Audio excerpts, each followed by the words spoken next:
السلام علیکم اسٹوڈنٹس، کیسے ہیں آپ؟ مجھے لگتا ہے کہ سب ٹھیک ہے، انشاءاللہ سبھی کو اللہ تعالیٰ ٹھیک رکھے۔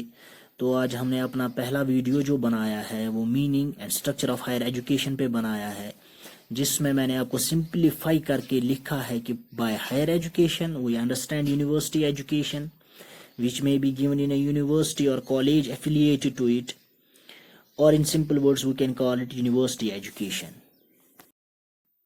Now the question arises that why is it called higher education?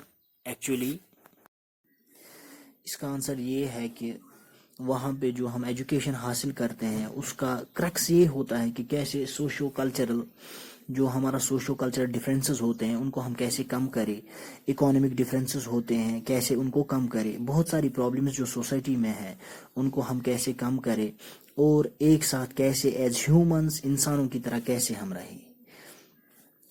اس کے بعد کوسچن یہ آتا ہے کہ کتنے ایمز ہے ایجوکیشن کی، ہائر ایجوکیشن کی۔ ویسے تو ہائر ایجوکیشن کے بہت سارے ایمز ہوتے ہیں، مقصد ہوتے ہیں، ان میں سے کچھ میں نے لکھے ہیں یہاں پہ جو آپ کے لیے بہت ہی امپورٹنٹ ہے اسٹوڈنٹس۔ پہلا والا میں نے جو لکھا ہے وہ ایسے ہے کہ higher education should give both knowledge and wisdom.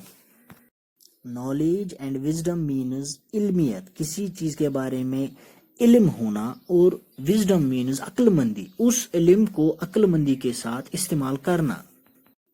اور دوسرا پوائنٹ یہاں پہ لکھا ہے educational system must find its guiding principles in aims of the social order. ہماری سوسائٹی میں جو نظم و ضبط ہم قائم رکھتے ہیں، آرڈر قائم رکھتے ہیں، that's called the social order. The crux of the higher education is to make this world a place of harmony. Jawahar Lal Nehru said a university stands for humanism, for reason, for the adventure of ideas and for the search of truth۔ اور جو تیسرا point یہاں پہ لکھا گیا ہے it should inculcate democratic idealism among the learners۔ اس کا simply مطلب یہ ہے کہ جو ہم پہلے سے پڑھتے ہیں کہ ہمیں ایکویلٹی ہونی چاہیے، فریٹرنیٹی ہونی چاہیے، ہمارے بیچ میں بھائی چارہ ہونا چاہیے، جس کسی بھی مذہب سے، جس کسی بھی اکانومک بیک گراؤنڈ سے ہم ہو، لیکن اس چیز کو یونیورسٹی میں گرومنگ ملتی ہے کن کی وجہ سے؟ جو وہاں پہ پروفیسرز ہوتے ہیں، وہاں پہ ویل ایجوکیٹڈ انٹلیکچوئلز ہوتے ہیں، انہی کی وجہ سے۔ That's why it's called the higher education. کسی چیز کو وہاں پہ گرومنگ ملتی ہے، فنیشنگ ٹچ ملتا ہے وہاں پہ۔ اب دیکھ سکتے ہیں کہ جو یونیورسٹی میں پڑھانے والے ہوتے ہیں، ٹیچرز ہوتے ہیں، ایسوسیٹ پروفیسرز ہوتے ہیں، وہ بڑی بڑی شخصیتیں ہوتی ہیں، انہوں نے کتنے ایگزامینیشنز پاس کیے ہوئے ہوتے ہیں، اور وہاں پہ یونیورسٹی میں وہ پھر پڑھانے کے لیے جاتے ہیں۔ اسی لیے we should go for higher education.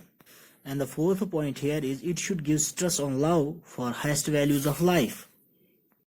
Higher values of life are kindness, patience, integrity, gratitude, love, growth. All of these we come to know in university. And the fifth point written here is the central aim of the higher education should be the training for leadership in the professions and public life. It means کہ جو قوم کا leader ہوتا ہے اس کو بھی بنانے میں یونیورسٹیز کا بہت ہی بڑا ہاتھ ہوتا ہے۔ موسٹ پروبیبلی جو قوم کے لیڈرز ہوتے ہیں وہ زیادہ تر یونیورسٹیز میں اسٹوڈنٹ ایسوسیشن کے جو لیڈرز وغیرہ ہوتے ہیں ان کو یہ ایکسپیرینس وہیں سے ملا ہوا ہوتا ہے کہ کیسے ہم لوگوں کو رن کر سکے، کیسے ہم ان کو کسی کاز پہ اکٹھا کر سکے، کیسے لوگوں کی پرابلمس کو دور کیا جائے، وہ ایکسپیرینس ان کو یونیورسٹی میں ہی مل چکا ہوتا ہے۔ سکس پوائنٹ آپ کا یہ ہے کہ it should create a feeling of nationalism and creation of world state. World state means کہ ہمیں دنیا کو اپنے گھر کی طرح دیکھنا چاہیے، یہ نہیں کہ کوئی کسی الگ کنٹری سے ہے تو اس کے ساتھ ہمیں کچھ انجسٹس کرنا چاہیے۔ لاسٹ میں آپ سے یہ کہنا چاہتا ہوں کہ اگر کوئی کسی کو پرابلم ہو تو وہ کمنٹس میں لکھے اور میں اس کو جواب دینے کی کوشش کروں گا۔ تھینکس اے لاٹ۔